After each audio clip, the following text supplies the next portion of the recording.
아버지 하나님, 오늘 예배를 받으시고 또 육신의 식사도 허락하셔서 감사합니다. 이 시간에 마태복음으로 다시 한번 주님의 말씀을 듣고자 모였사오니 성령께서 깨닫게 하시고 하나님 나라의 놀라운 비밀을 알게 하시고 이 말씀 붙잡고 살아갈 힘 얻는 시간 되도록 도와주옵소서. 예수님의 이름으로 기도합니다. 아멘. 예. 우리 한 주 쉬고 다시 한번 이제 마태복음 말씀을 봅니다. 지금 우리가 21장 17절까지 같이 나눈 걸로 기억합니다.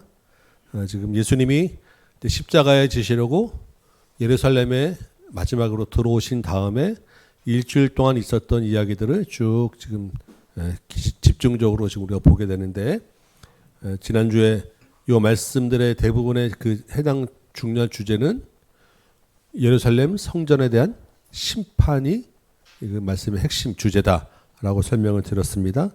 그래서 예수님이 지금 마태는 처음 성전에서 예루살렘에 들어와서 한 일을, 성전을 깨끗게 한 일, 성전에서 장사하는 자들 다 내쫓는 일부터 시작을 했어요. 그것이 성전을, 기존에 있는 성전이 심판받고 새로운 성전, 예수님이 성전으로 바뀌어질 것이다 라고 하는 것을 나타내주는 그런 장면이었어요. 17절 보면 21장 17절이죠. 예수님이 성 밖으로 베다니에 가서 거기서 유하시니라 되어 있습니다. 일주일 동안 예루살렘에 들어오셨다가 아침에는 예루살렘으로 성 안으로 들어가셨다가 오후에는 다시 성 밖으로 나오셔서 바로 그 앞에 있는 마을이 베다니라고 하는 마을입니다. 여기에 누가 사냐면 예수님이 죽었다가 다시 살리신 나사로가 사는 마을이에요. 그래서 아마도 나사로의 집에서 머무시면서 예루살렘을 매일 왔다 갔다 하신 거예요. 일주일 동안. 그래서 그 왔다 갔다 하시면서 성전에서 있었던 일들을 지금 쭉 기록하고 있어요. 18절에도 보면 이른 아침에 성으로 들어오실 때 이렇게 돼 있죠. 이따 그냐면 이제 월요일, 우리로 치면 월요일입니다. 예수님이 이제 예루살렘에 오시고 다음 날 이제 아침에 성으로 들어가시는데 아침 식사를 못 하시고 들어가신 것 같아요. 아무래도 나사로 집이나 그쪽에 이제 폐를 끼치지 않으시려고 식사를 안 하시고 성 안으로 들어가는데 시장하신 거예요. 보니까 길가에 19절에 무화과 나무가 하나 있어서 거기로 가서 열매를 따먹으려고 봤는데 잎사귀만 무성하고 열매가 없는 거예요. 예수님이 19절에 나무에게 이르시되, 예수님이 사람이 아닌 그런 자연에게 이렇게 말씀하시고 명령하신 건 또 처음입니다. 그런데 그 말씀이 뭐냐면 이제부터 네가 영원토록 열매를 맺지 못하리라 하시니, 예수님이 열매를 맺지 못하리라는 저주를 하셨어요. 그리고 그 열매, 그 나무가 바로 말라서 죽었습니다. 예수님이 행하신 기적은 다 살리는 기적이에요. 고치고 살리는 기적을 하셨는데 이 기적은 유일하게 파괴시키는 기적을 하셨습니다. 우리가 아는 예수님은 이런 분이 아니시죠. 그래서 아니, 예수님이 좀 시장하셨기로쓰니 아침 한 끼 좀 못 먹었다고, 그 나무가 무슨 죄가 있다고 그 나무를 파괴시키는 기적을 행했는가라는 게 이해가 되지 않는 거예요.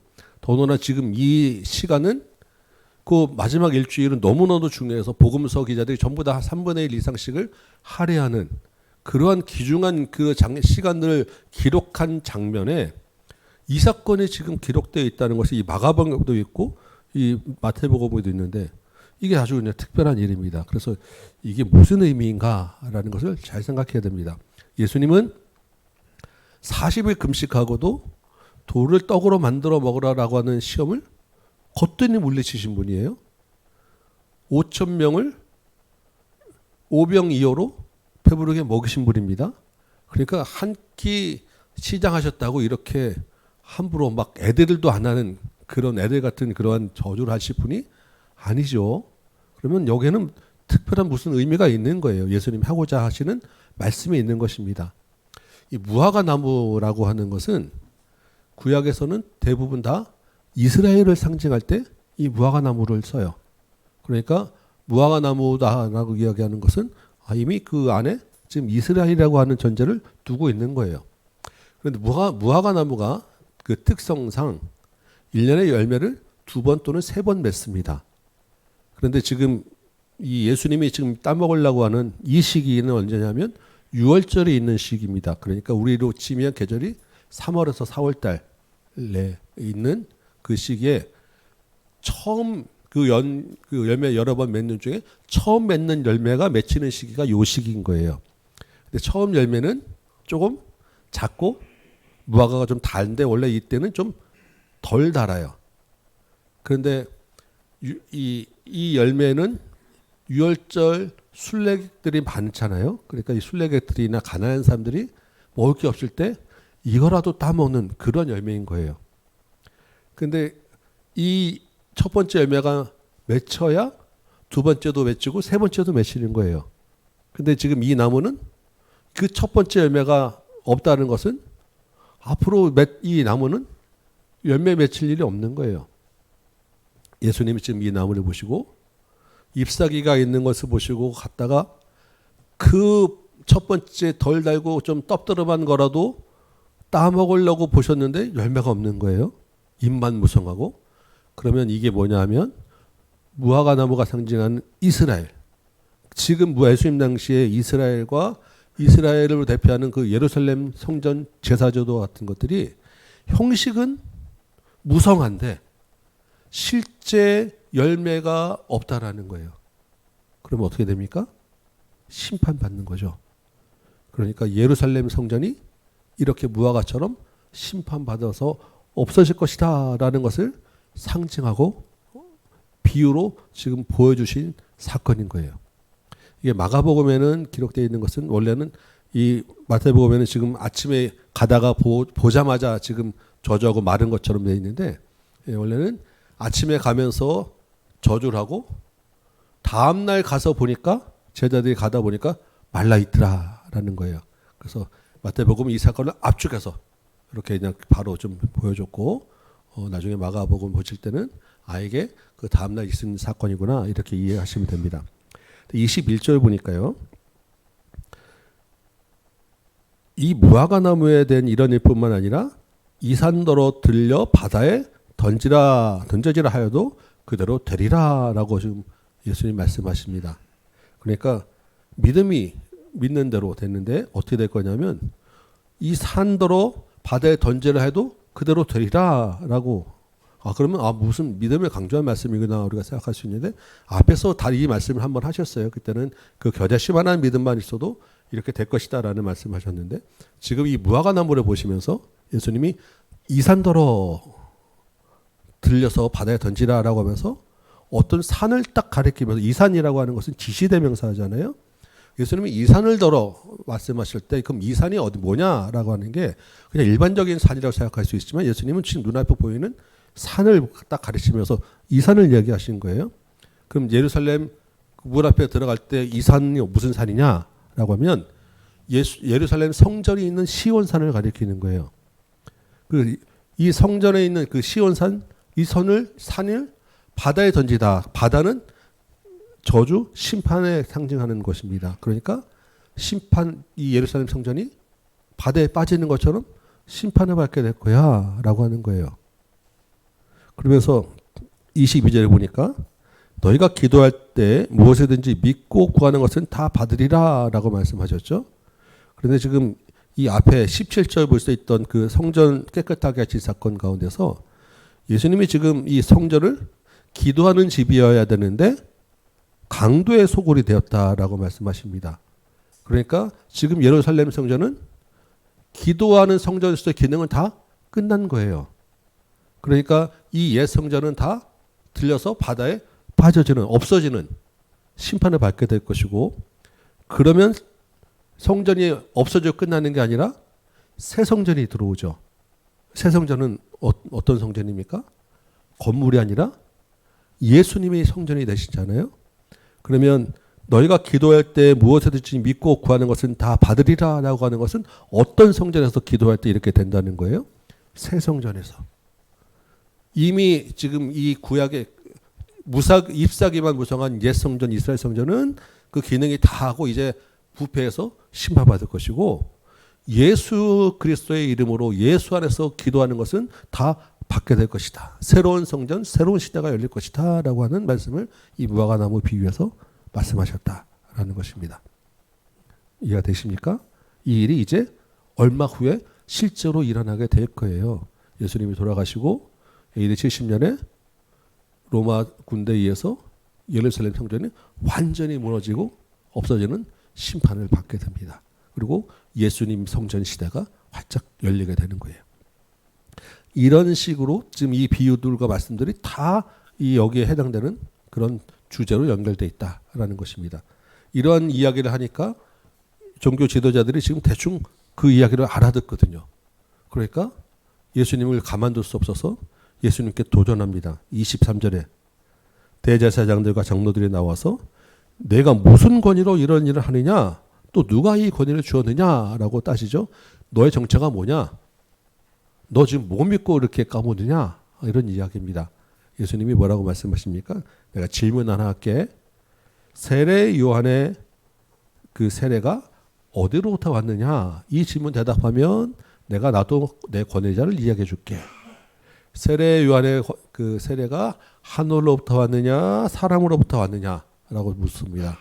세례 요한이 하나님으로부터 하늘로부터 왔다라고 하면 세례 요한은 예수님을 메시아라고 이야기했기 때문에 그것을 인정하면 이 사람들도 예수님을 하나님의 아들 메시아로 인정할 수밖에 없는 것이고, 근데 그렇다고 해서 세례 요한을 부인하게 되면 세례 요한이 백성들의 인기가 너무 많기 때문에 세례 요한을 함부로 이야기할 수도 없을 것이고, 이 종교 당국자들이 아주 곤란해진 거예요.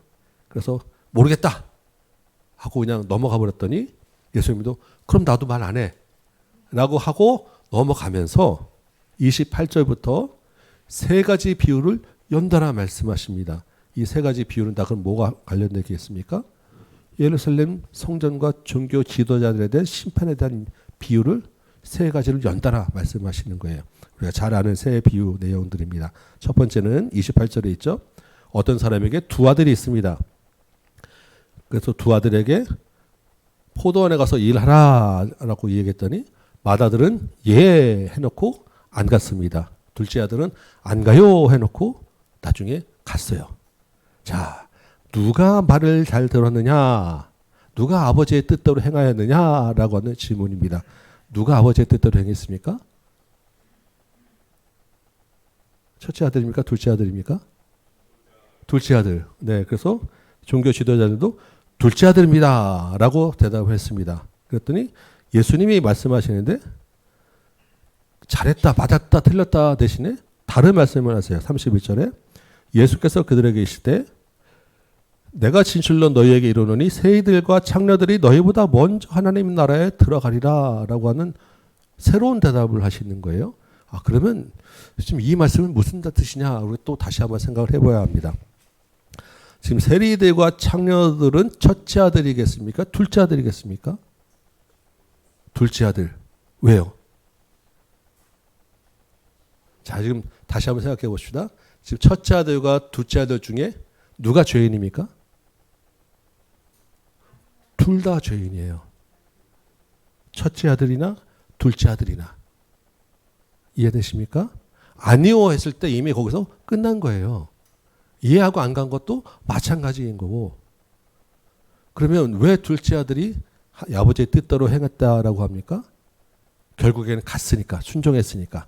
끝까지 순종했으면 됐다라고 생각하면 지금 둘째 아들은 이 말씀에 의하면 포도원에 들어간 거예요. 하나님 나라에 들어간 것입니다. 그런데 우리가 하나님 나라의 포도원에 들어가는 자격이 끝까지 어쨌든 순종하면 행위로 가는 것입니까?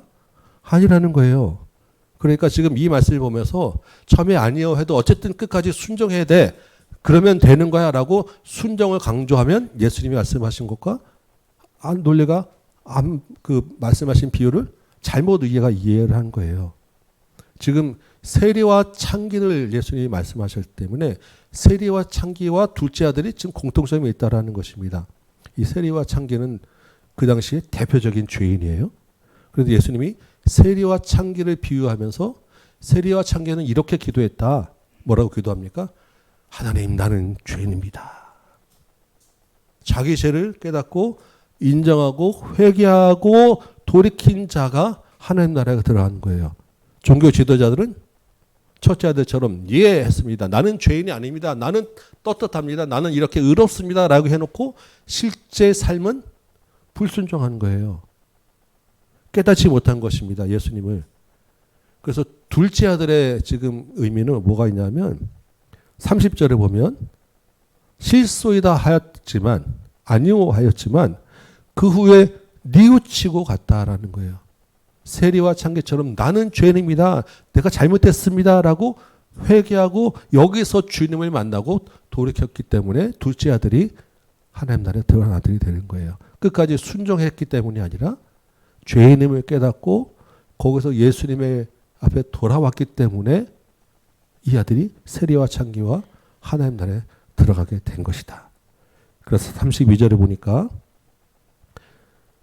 요한의 의도로 너희에게 왔거늘 너희는 그를 믿지 아니하였고 세리와 창기는 믿었으며 너희는 이것을 보고도 끝내 뉘우쳐 믿지 아니하였다.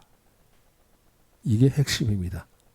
예수 그리스도를 믿고 뉘우치고 믿었느냐 그렇지 않느냐. 여기에 첫째 아들과 둘째 아들의 비유의 의미가 있다라는 것이죠. 자, 33절부터는 포도원 농부의 비유입니다. 우리 이것도 마가복음이나 여러 말씀 통해서 잘 들었었어요. 한 주인이 포도원을 잘 만들어 놓고 멀리 외국을 가면서 농부들에게 세를 줬습니다.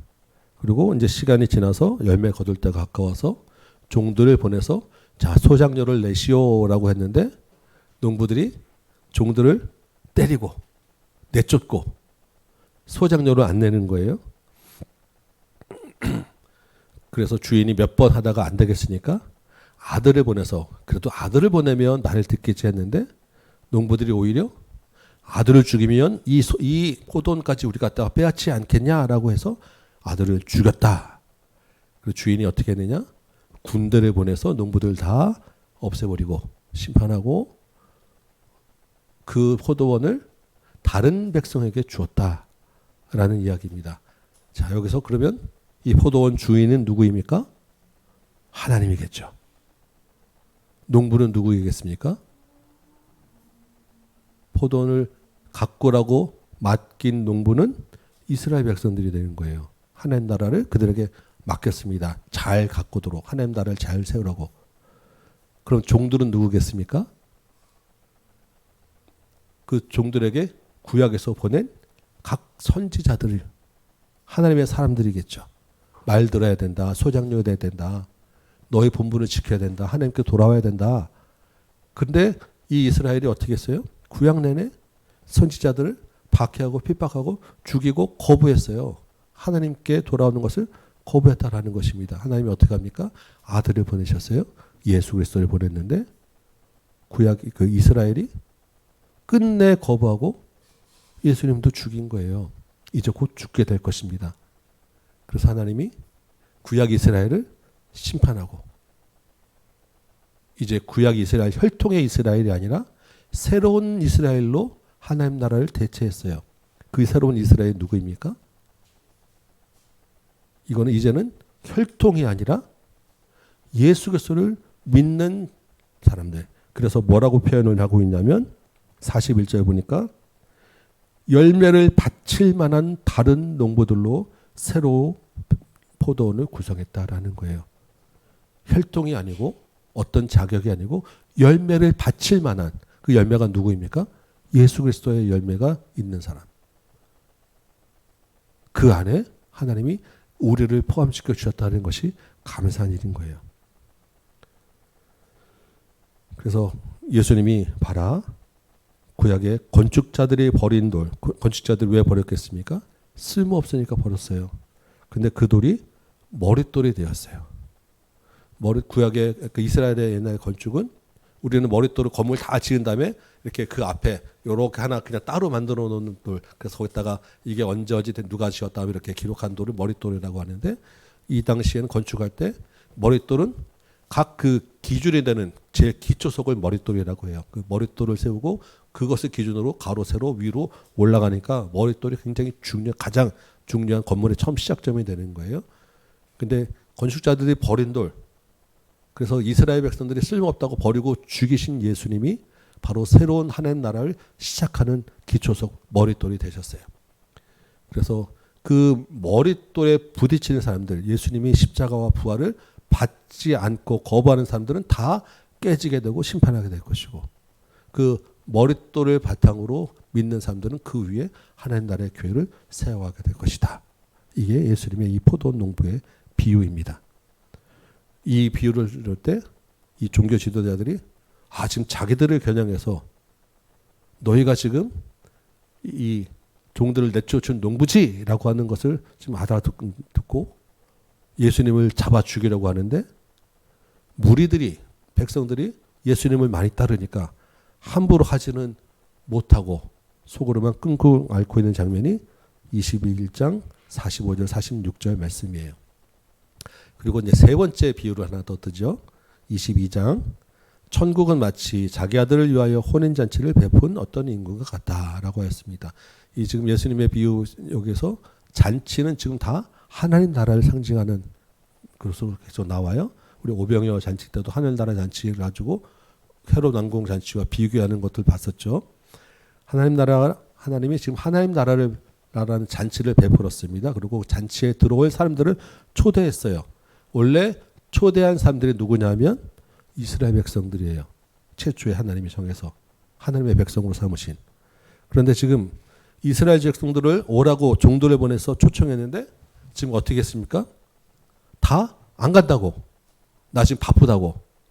다 자기를 위하여 할 일이 많다고. 소도 사야 되고 짐승 잡아야 되고 각 할 일이 많아서 밭으로 가고 사업하라고 자기 할 일 하러 가서 오히려 초청한 종들을 잡아 죽이고 모욕하고 잔치에 안 가서 잔치 자리가 텅 비게 되었다라는 것입니다. 이게 구약 역사인 거예요. 그 임금이 어떻게 합니까? 8절에 보니까 7절이죠. 노하여 군대를 보내서 그 자들을 다 초청한 사람들 다 진멸했습니다. 그러니까 이제 하나님의 심판이 지금 눈앞에 와 있다라는 것이고, 구약 이스라엘과 성전과 하나님의 거부한 예수님의 거부한 그 제사제도와 예루살렘 성전은 심판받을 것입니다. 그런데 잔치는 베풀었잖아요. 그러니까 그 새로운 잔치에 하나님이 새로운 사람들을 초대하겠다라고 하는데, 이제는 딱 정한 누가 아니라 누굴 초대하냐면 8절에 9절이죠. 내거리 길에 가서 사람들이 많이 모이는 곳에 가서 만나는 대로 닥치는 대로, 그러니까 민족 혈통을 가리지 않고 온 세계 열방 가운데서 하나님을 그 하늘나라 잔치에 초청한 사람들을 다 사방에서 불러 모은다는 거예요. 그래서 어떻게 되었습니까? 종들이 나가 악한 자도 불러오고 선한 자도 불러오고 만나는 대로 다 데려오니까 혼인잔치에 손님들이 가득하게 되었어요. 문제는 11절에 보니까 혼인잔치에 다 들어간 줄 알았는데 누가 했냐면 예복을 입지 않은 사람이 있는 거예요.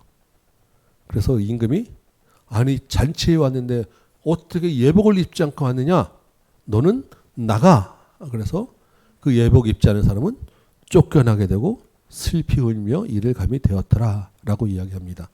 자, 그러면 이 비유에서 지금 잔치에 막 사방에서 초대해서 잔치 자리에 가득하게 되었다라는 것을 보면 겉으로 보기에 하나님 나라에 들어간 사람처럼 보이는, 쉽게 말하면 교회 안에 사람이 가득하게 되었다라는 거예요.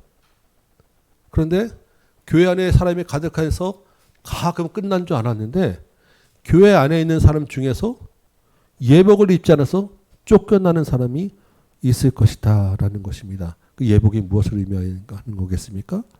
하나님 나라의 백성에 합당한 열매를 맺는 사람이 하나님 나라의 잔치에 남아있을 것이고, 지금 예수님이 말씀하셨잖아요. 열매를 보고 알 것이다. 그 열매를 맺지 못하는 사람은 쫓겨날 거예요. 그렇다고 하면 그 열매를 어떻게 맺어야 되느냐? 그러면 무슨 선한 일을 해서 열매를 맺어야 되느냐? 라고 할 때 하나님 나라의 잔치에 들어가는 예복이 뭐겠습니까? 그리스도의 옷을 입어야 되는 거예요. 무슨 선한 의로운 어떤 일을 해서가 아니라 아까 그 여러분 태국 이렇게 선교 보고하는 그 사진 중에 소열이가 좀 이렇게 그 한 나이 드신 분 한 분 세워놓고 계속해서 딴 얘기만 했던 거, 예, 그 누구죠? 막 그 우음전사님 얘기하는데 실제 얘기는 사진에 그 할머니 한 분 서 있고 막 이렇게 둘러싸여 있는 사진 보셨죠? 그분이 누구냐면 한 70대 이제 한 중반 정도 되고 태국에서 영어 교사로 일하다가 퇴직을 하신 분이에요. 그런데 이렇게 소개로 우리가 가기 얼마 전에 그 페차구리 교회 딱 한 번 오셨어요. 한 번 오셨다가 그 오신 중에서 이제 그 아까 얘기했는데 태국 교회 지금 청년들이 한 3명이 지금 우리랑 같이 사역을 했는데 이 사람들이 얘네들이 한국에를 지금 와서 한국에서 공부하고 한국에서 일자리 찾으려고 준비를 하고 있어요. 그런데 한국에서 이렇게 들어오려고 그러면 지금 그 한국에 오도록 소개해 주는 이제 훈련 선교사님이 이제 애들 데려다가 훈련시키고 이렇게 공부하는데 그 중간에 이제 여기까지 와서 공부하고 이렇게 하는 비용이 1인당 한 6,000바트 정도. 그러니까 한 30만 원? 우리나라 돈으로 뭐 이 정도가 필요한 거예요. 그러니까 3명이 지금 그 돈을 내야 되니까 한 18,000바트 태국 돈으로 이 정도가 지금 필요하다 이런 얘기를 이제 그 아까 그분이 처음 와서 앉았는데 그냥 그 관계없이 이제 그 설교 시간에 중간에 얘기를 했더니 이 사람이 갑자기 자기가 2만 바트 다 내겠다. 처음 온 사람이. 그래가지고 그 문제가 다 해결돼가지고 걔네들이 이제 8월 달에 한국에 와요. 근데 이 사람은 뭐 가서 보니까 자기가 그리고 나 교회도 아직 믿음도 없고 아무것도 없어요. 근데 그냥 한 거예요. 자기 얘기는 자기는 돈이 많대요. 그리고 싱글이고 혼자 태국에서 선생님으로 오래 살았으니까 재산이 그래도 제법 있는 거예요. 그래서 자기는 앞으로 자기 재산을 선하게 선한 일에 나누고 그냥 쓰고 싶다. 믿음이 하나도 없어요. 그냥 선하게 자기가 베풀고 그것으로 복을 받아서 자기 내세가 잘 됐으면 좋겠다는 생각밖에 없는 거예요.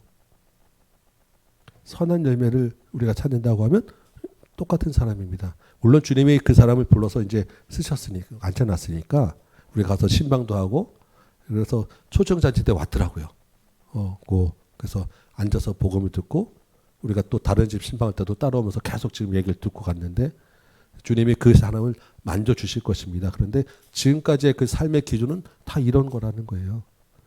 이런 생각이 우리 안에도 있어서 교회 다니면서 그냥 그 왔다 갔다 하면 구원을 받을 것이다 라고 하는 혹시 생각이 있다고 하면 거기에 대해서 예수님이 주시는 경고입니다. 다 구원받는 것이 아니라 예복을 입어야 된다. 예복은 구원받은 사람의 합당한 열매인데 그것은 예수 그리스도의 옷을 입는 것이다. 예수 그리스도의 의의 옷을 입는 것이지 선한 삶은 어떤 선한 기준으로 다른 것으로 되는 게 아니다라고 분명히 경고를 하셨어요. 10절에 보면 혼인잔치에 손님들이 가득한지라라고 되어 있습니다. 혼인잔치는 천국을 말하는 거잖아요. 그러니까 천국에 사람들이 많이 모아서 다 들어갈 정도로 천국은 넓어요. 우리가 이 70억이 되는 사람들이 뭐 다 예수를 믿으면 다 어떻게 들어가지? 걱정할 거 하나도 없습니다. 천국은 충분히 넓어요. 그런데 천국이 충분히 넓으면 모두 또 충분히 넓겠습니까? 지옥도 충분히 넓어요. 주님이 우리에게 주시는 격려이면서 경고입니다. 무엇을 입으라?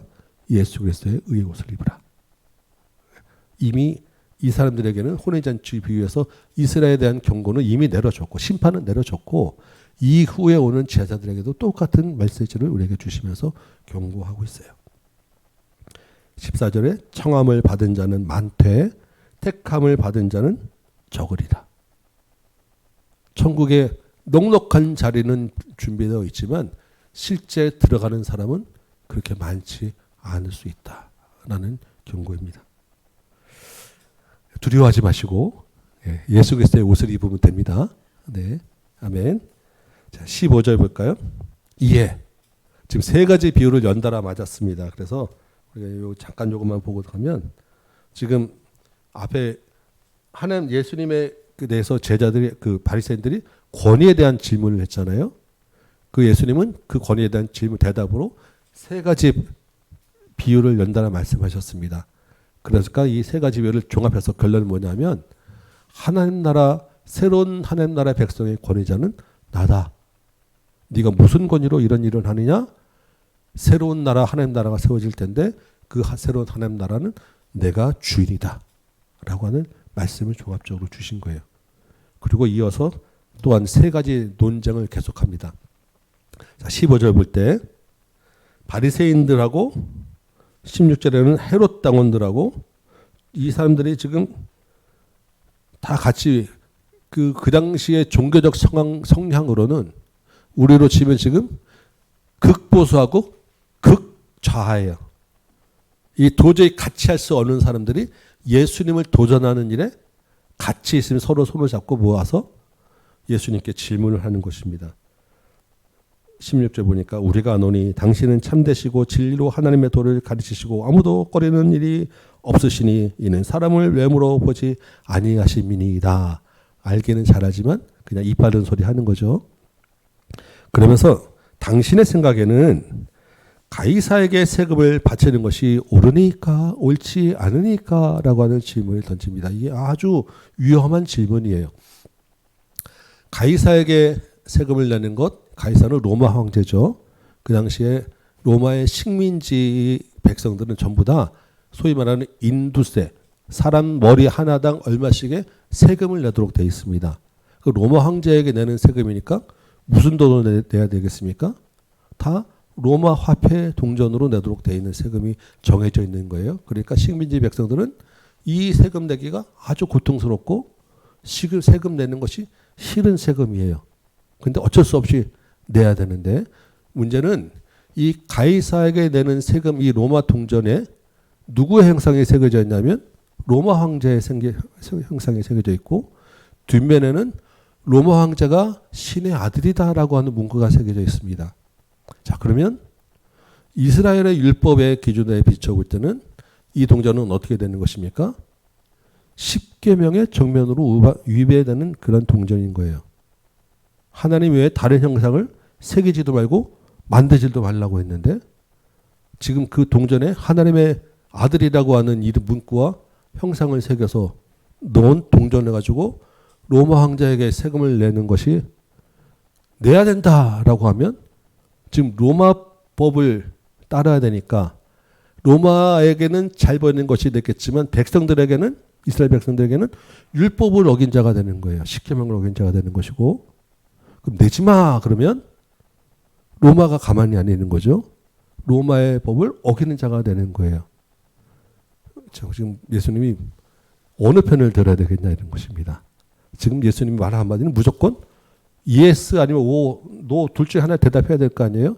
어느 쪽을 대답하든 예수님은 지금 꼼짝없이 당하게 될 수밖에 없는 질문을 던졌어요. 기가 막힌 질문이죠.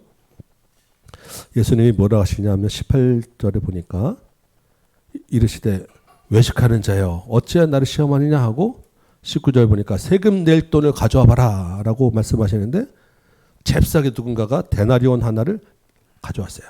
세금 낼 동전을 가져온 것입니다. 이 말은 지금 그 종교 지도자 질문하면 하는 종교 지도자들이 이미 지금 자기들도 그 돈을 쓰고 있는 거예요. 준비되어 있는 거예요. 그러니까 이게 지금 올가미로 걸리고 하는 그 사람들조차도 이미 십계명을 어기고 있는 것을 보여주고 있는 거예요. 그렇지 않겠습니까? 그러면서 예수님이 그러면 자, 이 형상과 이 글이 누구의 것이냐? 가이사의 것입니다. 그러면 가이사의 것은 가이사에게 주어라. 그런데 하나님의 것은 하나님께 바치라 라고 이야기합니다. 자, 가이사의 것은 가이사에게 라고 하는 것은 무슨 말이냐면 세금을 내라 라고 하는 말입니다. 그냥 쉽게 말하면 세금 내는 것이 맞다. 왜냐하면 그 당시 지금 정치 상황과 질서는 세금을 내는 것이 내도록 되어 있는 거잖아요. 그러니까 예수님이 무슨 정부를 뒤엎고 무슨 반혁명 세력을 하는 분이 아니니까 그 당시에 주어진 환경과 질서에 순종하고 따르고 살아야 된다. 그 당시에 있는 법을 지키고 문화에 따라서 살아야 된다라고 하는 말씀을 주신 거예요. 그렇게 되면 이제 뭐가 문제가 됩니까? 율법이 문제가 되고, 그러면 예수님은 이 로마 황제에 충성하고 무조건 우상을 숭배하고 살려 하는 것이냐라고 하는데, 그게 다가 아니라 하나님의 것은 하나님께 바치라라고 하죠. 자, 그럼 하나님의 것은 뭐냐라는 거예요. 하나님의 것은 무엇입니까? 지금 가이사의 것과 하나님의 것이 지금 딱 대조가 되는 거잖아요. 그죠? 그럼 가이사의 것은 가이사의 형상. 그럼 하나님의 것은 하나님의 형상. 하나님의 형상은 누가 하나님의 형상이에요? 하나님이 지으신 우리가 하나님의 형상이에요. 그러면 하나님의 형상은 누굴 따라야 합니까? 하나님을 따라야 되는 거예요. 그러면 우리는 그럼 이 땅 로마법은 아니고 그럼 하나님하고 두 개가 어떻게 되는 것이냐고 할 때, 우리가 이 땅에서 사니까 이 땅에 세워지는 질서와 그 안에서 살지만 우리의 가장 최고의 우선순위는 어디에 둬야 된다? 하나님께 둬야 된다. 그러니까 가이사와 가이사의 것조차도 누구 손 안에 있는 거예요? 하나님 손 안에 있는 거예요. 하나님의 가장 절대 주권 안에 이 세상에 돌아가는 것이니까, 이 세상에 살면서 이 땅 질서대로 살지만 우리의 가장 최고 우선순위는 항상 하나님께 두고 하나님의 주권을 앞세우면서 사는 삶을 살아야 된다라고 예수님이 명확하게 정리를 해주셨어요. 이것은 지금 현대 우리 사는 사회도 마찬가지입니다. 그래서 여러분과 우리 각자의 생각과 색깔이 다를 수 있지만 우리 안에 있는 절차와 질서를 따라서 가는 거예요. 하나님이 우리에게 주신 정부와 그 지역에 따라서 따라서 자기 생각 안 맞는다고 안 따르면 안 되는 거예요. 왜냐하면 그 주권도 하나님이 주신 거니까. 하나님의 때에 따라서 맞지 않으면 바꿔주실 것이고, 하나님의 때에 따라서 필요한 색깔에 맞추는 정권들을 주시는 거예요.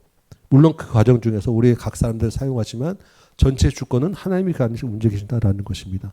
그럼에도 불구하고 그 가운데서 우리는 이 땅에 속한 자로만 사는 것이 아니라 하나님 나라의 가치를 우선으로 살아야 되는 거예요. 그러니까 우리가 예배도 하고 말씀을 듣고 하나님의 가치가 무엇인지 세상에 휩쓸려가지 않으려고 우리가 이런 일들을 하고 있는 거예요. 이해되십니까?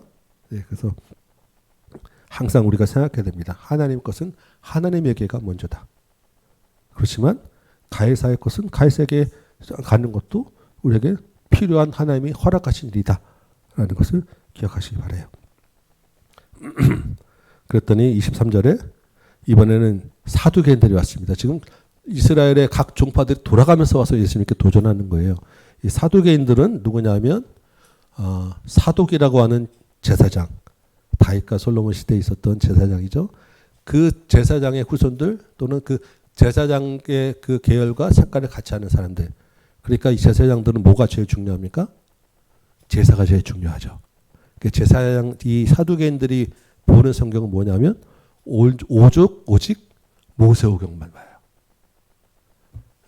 모세오경만 보는데, 모세오경을 보면 이 사람들 볼 때 예수님은 부활을 얘기하는데, 모세오경을 아무리 눈 씻고 이 사람들이 봐도 모세오경 안에 부활이 없는 거예요. 그러니까 사두개인들은 부활은 없다라고, 그냥 이 땅이 최고다라고, 그러면 이 사람들의 성격은 뭐가 되겠습니까? 이 땅에서 잘 살아야 되니까 무조건 정권과 같이 가는 쪽으로, 친정권 성향의, 그러니까 로마 황제 식민지를 따르는 쪽의 사람들인 거예요.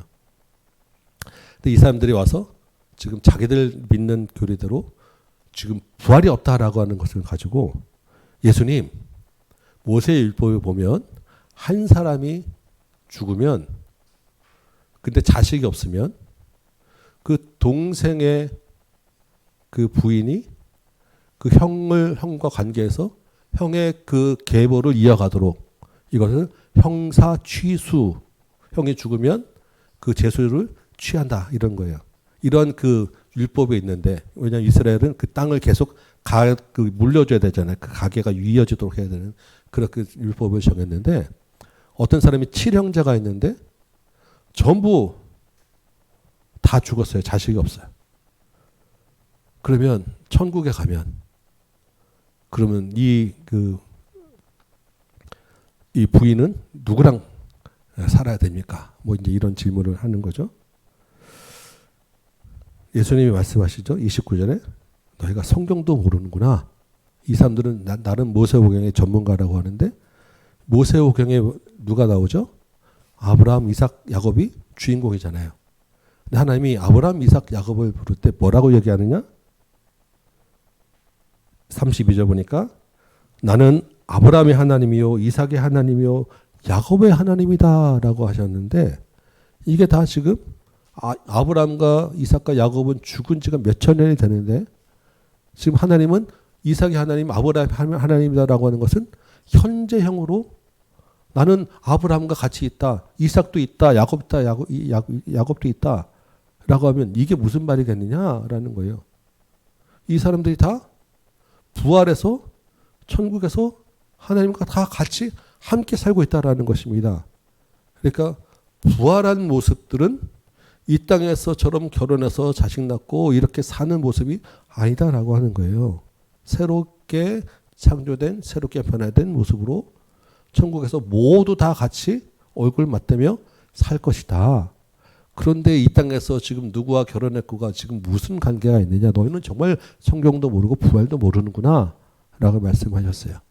이 말씀을 통해서 우리가 나중에 부활해서 천국 가면 어떻게 살 것이다 라는 것을 우리가 대충 알 수 있겠죠. 지금의 모습들은 유지할 수 있겠지만 이렇게 서로 남녀 구분이나 어떤 관계나 어떤 신체적인 결함이나 이런 것들이 다 해결된 상황에서 우리 모두가 정말로 한 형제로 예수님과 같이 현재를 살아가게 될 거예요. 영광스러운 모습으로.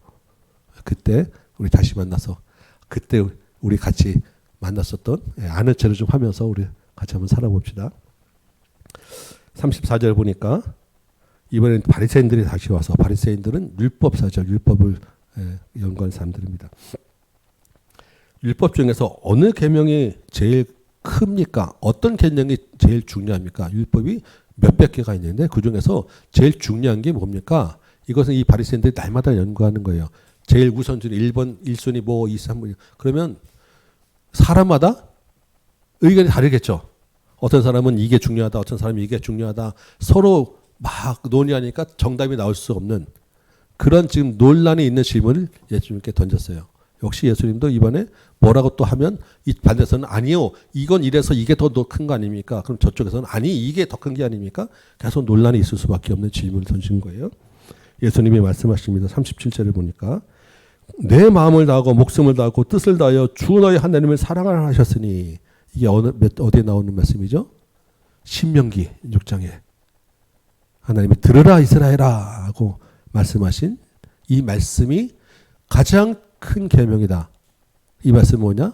하나님을 사랑하라 라고 하는 게 첫째 되는 구약 전체의 계명이다라는 거예요. 여러분 구약 전체를 여러분 우리가 많이 읽었는데 구약에서 하나님이 사랑하라 이 사랑이라고 하는 개념을 찾기가 쉽지 않아요. 이스라엘 역사 열왕기 상하 사무엘 상하 볼 때 맨날 죽이고 전쟁하는 역사들만 있고 선지서들 볼 때 무슨 또 계속 맨날 예레미야가 울고 이사야가 울고 돌아오라 돌아오라 하는 그런 말씀 가운데 무슨 사랑이 있겠습니까? 근데 예수님 말씀은 구약 전체는 사랑이다. 하나님의 사랑을 나타내는 것이다. 이게 제일 첫째 계명이다. 핵심이다라고 말씀하십니다. 우리가 학수 강좌 때 우리 창세기부터 모세오경을 쭉 볼 텐데 레위기 제사 그 딱딱한 제사를 봐도 그 안에서 우리는 하나님의 사랑을 발견하게 될 것이고 신명기 말씀 읽기 어려운 말씀들을 보면서도 그 안에 있는 하나님의 사랑을 발견하게 될 거예요. 이게 구약에서 말하는 첫째 계명입니다. 그럼 구약만 그러냐? 둘째도 이와 같으니 39절에 내 이웃을 내 자녀같이 내 자신같이 사랑하라. 이거는 신약에 있는 말씀입니다. 특별히 요한일서에 보면 이 하나님의 사랑, 형제의 사랑, 이웃 사랑하라는 것이 너무나도 강조되고 있어요. 그러니까 신약이나 구약이나 성경은 모두 다 하나님 사랑과 이웃 사랑으로 연결되어 있다. 그러면 하나님 사랑이 더 위고 이웃 사랑은 둘째냐? 그게 지금 첫째, 둘째라는 것은 이 순위를 말하는 게 아닌 거예요. 그냥 똑같이 하나하나 같은 걸로 같은 지위에서 서로 보완적으로 전체가 다 하나님의 말씀은 사랑이다라고 하는 주제로 첫 번째다. 이게 온 율법과 선지자의 강령 가장 핵심이다라고 말씀을 주셨습니다.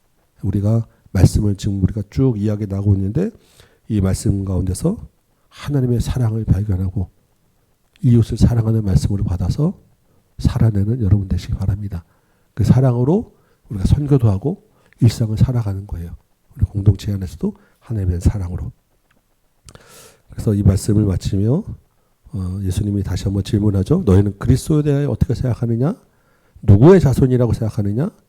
라고 할 때 성경에서 말하는 것은 다윗의 자손이다라고 율법 종교 지도자들이 대답하니까 그러면 다윗은 지금 죽은 지가 언제고 다윗은 이 하나님의 아들하고 다윗하고 비교하면 다윗은 사람의 아들이고 메시아는 하나님의 아들인데 다윗이 어떻게 자손이 될 수 있으며 근데 또 다윗은 또 하나님을 그 메시아를 주라고 부르는 것은 이게 서로 이게 걸리지 않느냐라고 하는 질문을 던졌는데 예수님 말씀하신 것은 혈통으로 다윗의 자손을 보시면 이 다윗의 자손은 하나님의 아들로 예수님이 오신 것이다.